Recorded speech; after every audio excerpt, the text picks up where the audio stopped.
그러니까 마태복음 1장에 보면 그리스도의 계보에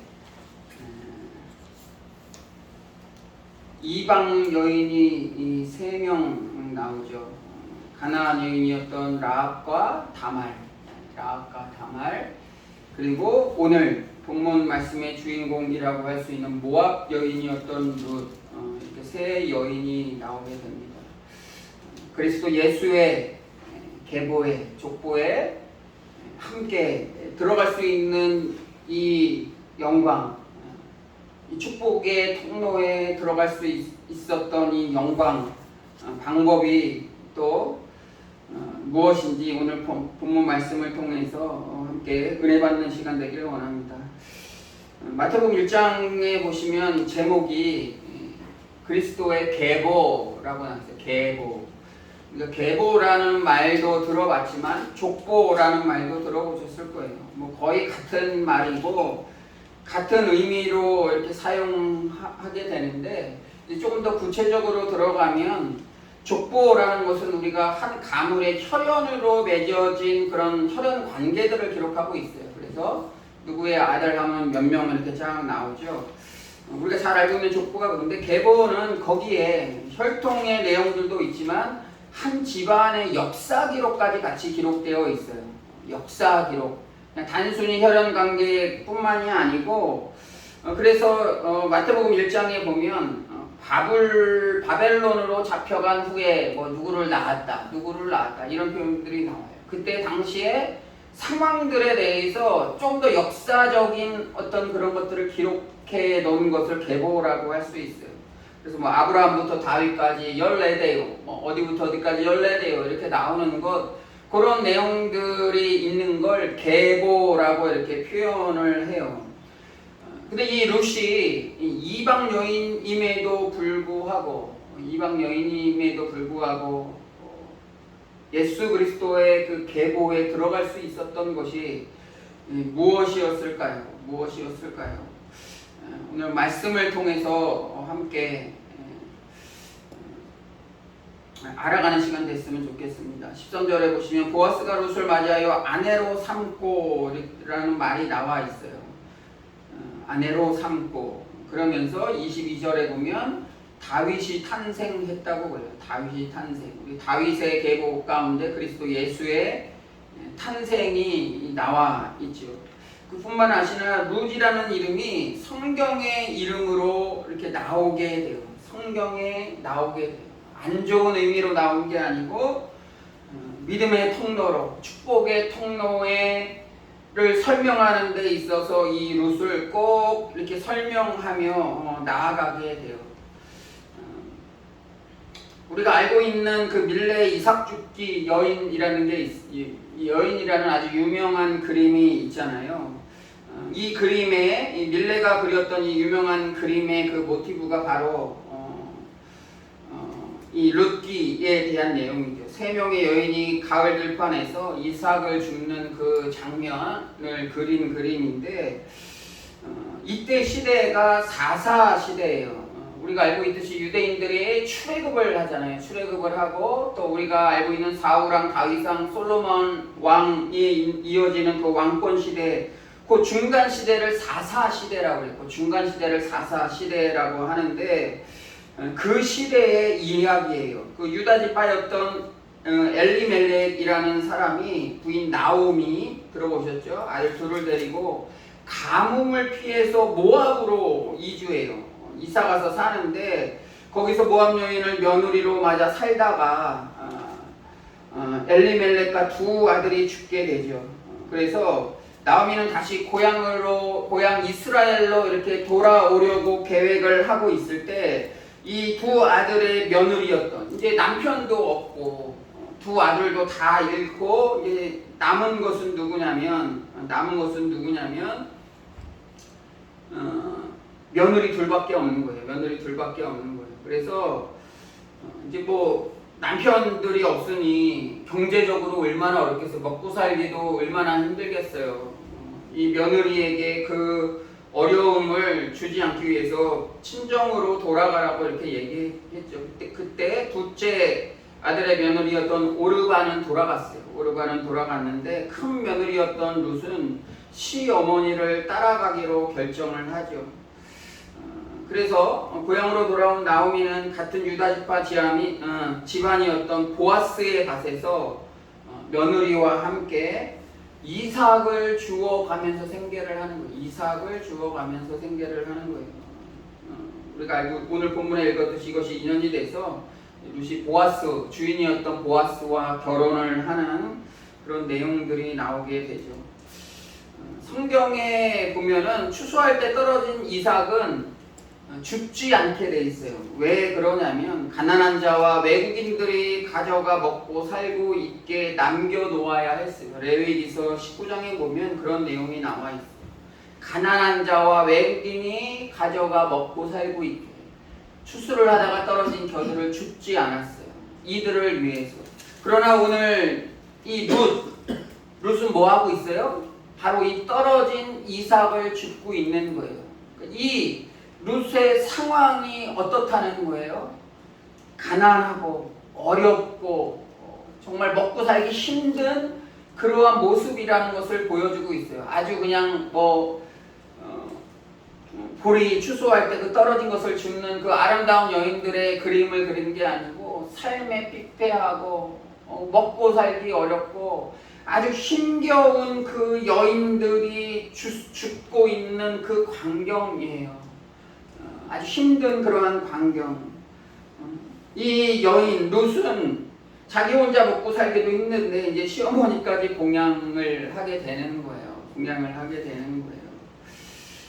동양에도 보면은 시경이라는 것에 그런 내용이 나와 있다고 그래요. 떨어진 벼이삭이 있으니 이것은 남편 잃은 과부들의 차지다.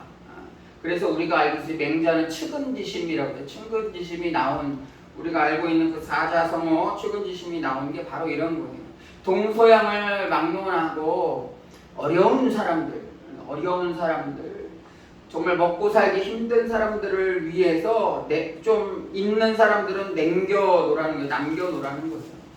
성경 구약에도 보면 신현제도를 둬서 우리가 모든 것이 다 하나님의 것이라고 얘기를 하잖아요. 하나님의 것이에요. 그래서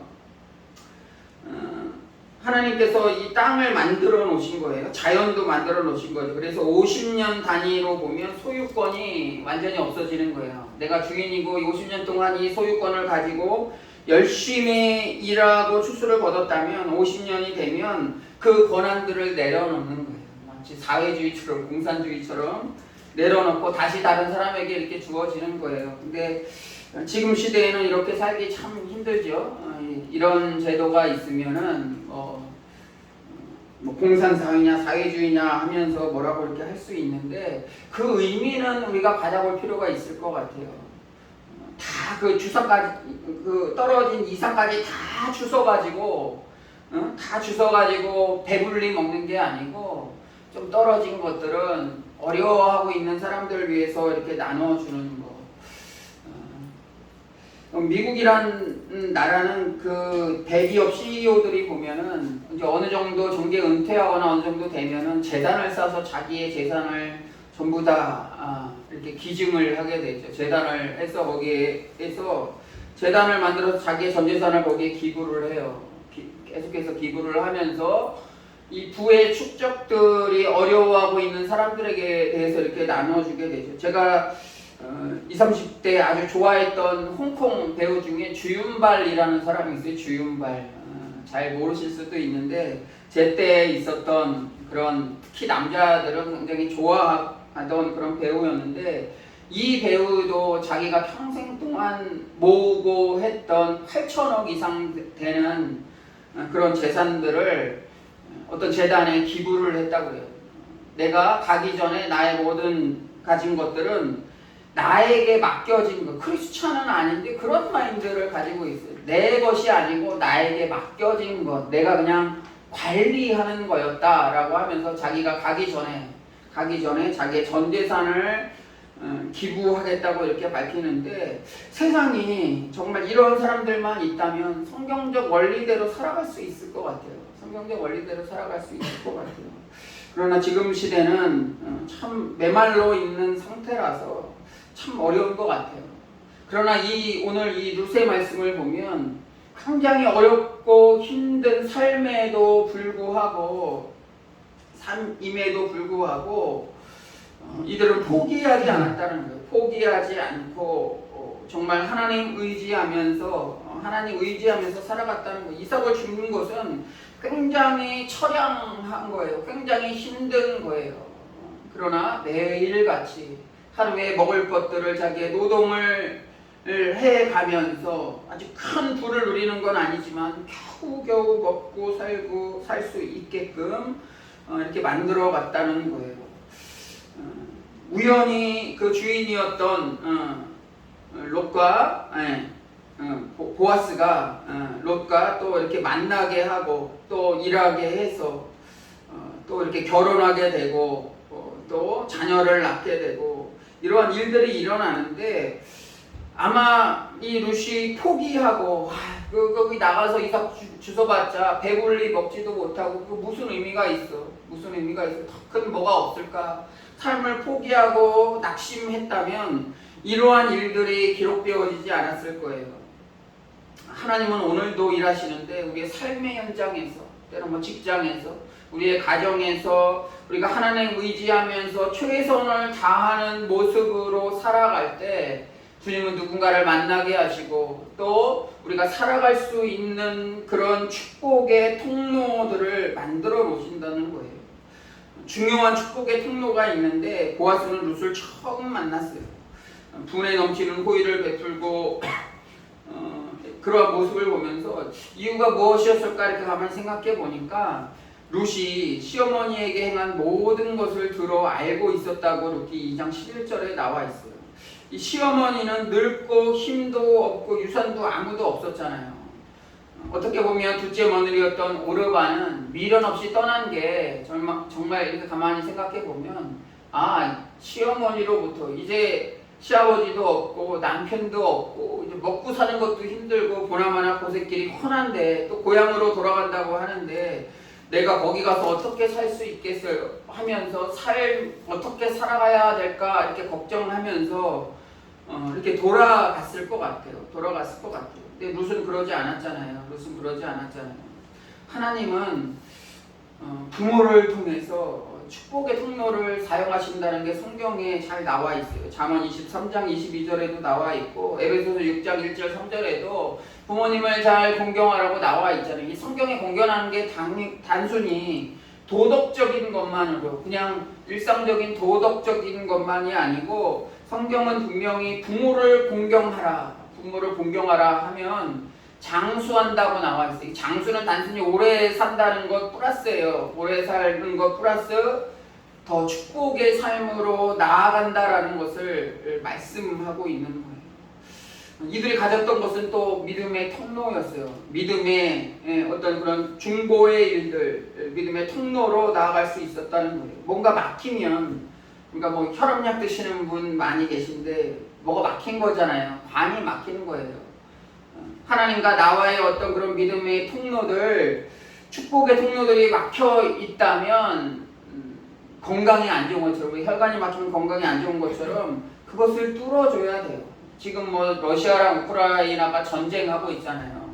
우리랑 아무 상관 없을 수 있어요. 세계가 아무 상관없고 니네들끼리 그냥 싸우고 뭐하고 이런 걸 수 있어요. 그러나 이 러시아랑 우크라이나는 어떤 관계예요? 세계 곡물의 대부분을 차지하고 있어요. 수출하는 거예요. 곡물로 수출하는 거예요.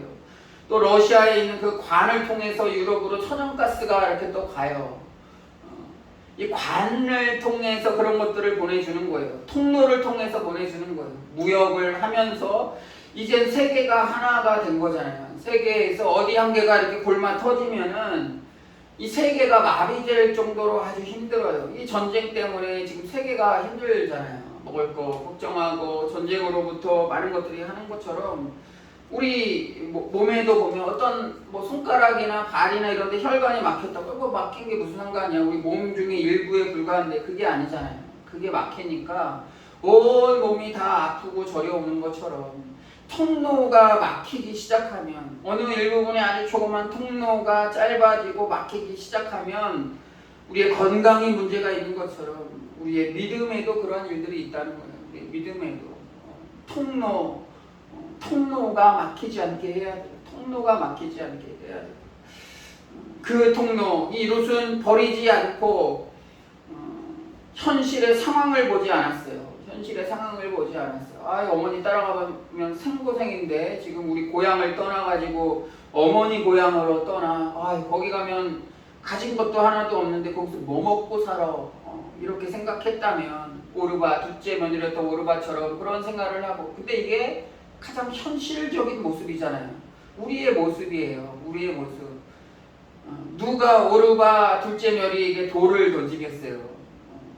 다 그렇게 생각해요. 그렇게 생각해요. 세상 사람들도 그렇고 다 그렇게 생각해요. 그렇게 했다고 해서 뭐라고 할 수 없어요. 그러나 룻은 시어머니가 믿는 그 여호와 하나님을 자신도 믿었어요. 확신에 차서 믿었어요. 그래서 따라갈 수 있었다는 거예요. 단순히 부모를 존경하고 복양해야 하고 이런 1차적인 것뿐만이 아니고 그 시어머니의 축복의 통로였던 여호와 하나님, 믿고 있던 그 여호와 하나님, 그것을 믿었다는 거예요. 그랬더니 엘리멜렉, 말론, 일꾼, 보아스 이런 모든 사람들이 축복의 통로로 연결이 되는 거예요. 하나님은 내 곁에 있는 그 사람들을 통해서 이런 길들을 만들어 나가는 거예요. 그래서 우리가 다른 사람들 다 필요 없어, 하나님만 찾으면 돼 하고 골방, 동굴 같은 데 들어가서 기도한다고 생각해 보세요. 성경은 그런 것들을 원하지 않아요.